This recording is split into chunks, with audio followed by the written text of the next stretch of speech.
கீழடி அகழாய்வு தொடர்பாக ஒன்றிய அரசு விளக்கம் அளித்திருக்கிறது. அண்மை செய்தியாக பார்த்து வருகிறோம். இது பற்றிய பார்வையை பகிர்ந்து கொள்வதற்காக நம்மோடு இணைப்பில் இணைந்திருக்கிறார் எம்பி சு வெங்கடேசன். சார் வணக்கம். வணக்கம்ங்க. கீழடி அகழாய்வு அறிக்கையை திருப்பி அனுப்பியதாக வெளியான தகவலுக்கு ஒன்றிய அரசுடைய கலாச்சாரத்துறை அமைச்சகம் மறுப்பு தெரிவித்துள்ளது. இதை நீங்க எப்படி பாக்குறீங்க? அந்த மறுப்பே ஒரு கேலிக்கூத்தானதாக இருக்குங்க. அதாவது நாங்க திருப்பி அனுப்பல, அவர்கிட்ட விளக்கம் கேட்டிருக்கிறோம் அப்படின்னு திருத்த வெட்டிங் பண்றதுக்காக அவர்கிட்ட விளக்கம் கேட்டிருக்கிறோம் என்று சொல்றாங்க.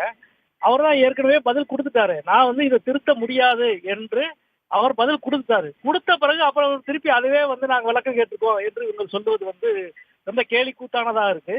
அதாவது அகழாய்வுத்துறை தான் நடத்திய அகழாய்வினுடைய அறிக்கையின் மீது இவ்வளவு மோசமாக ஒரு வஞ்சகத்தை தீர்ப்பது இந்திய வரலாற்றிலே கிடையாது.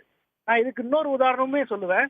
2004 ஆண்டு ஆதிச்சநல்லூரிலே நடைபெற்ற சத்தியமூர்த்தி நடத்திய அகழாய்வு 2018 வரைக்கும் அவர் அகழாய்வு அறிக்கையே எழுதல. அப்புறம் நீதிமன்றத்துக்கு தலையிட்டு சத்யபாமா என்பவர் அந்த அகழாய்வு அறிக்கையை 2019 ஆண்டு எழுதி சமர்ப்பிக்கிறாரு. சமர்ப்பிச்ச உடனே வெளியிட்டாங்க. ஒரு வெட்டிங் கூட போகல, உடனே வெளியிட்டாங்க. நீதிமன்றம் கேட்ட உடனே ஒரு வேலையை அவங்க செய்யறாங்க. ஆனா கீழடியை பொறுத்தவரை இவங்களுடைய பிரச்சனை என்பது தொடர்ந்து கீழடியினுடைய இந்த முடிவு, குறிப்பாக அமர்நாத் ராமகிருஷ்ணனுடைய அந்த முதல் 2 கட்டங்கள் நடத்திய அகழாய்வினுடைய முடிவு என்பது மிக மிக முக்கியமானது.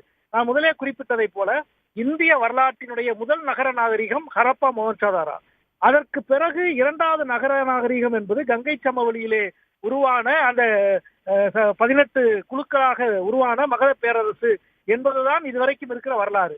கங்கை சமவெளியில் 2வது நகர நாகரிகம் உருவான காலத்தில் ஏறக்குறைய அதற்கு முன்பே கீழடியிலே, மதுரையிலே, தென் தமிழ்நாட்டிலே, தென்னிந்தியாவிலே ஒரு நகர நாகரிகம் உருவாகிவிட்டது என்ற இந்த உண்மையை இவர்களால் ஏற்க முடியவில்லை. இன்னும் சொல்ல போனால் இவர்கள் சொல்லுகிற வேத பண்பாடுதான் இந்திய பண்பாடு என்பதை தகர்க்கிற உண்மை இந்த உண்மை.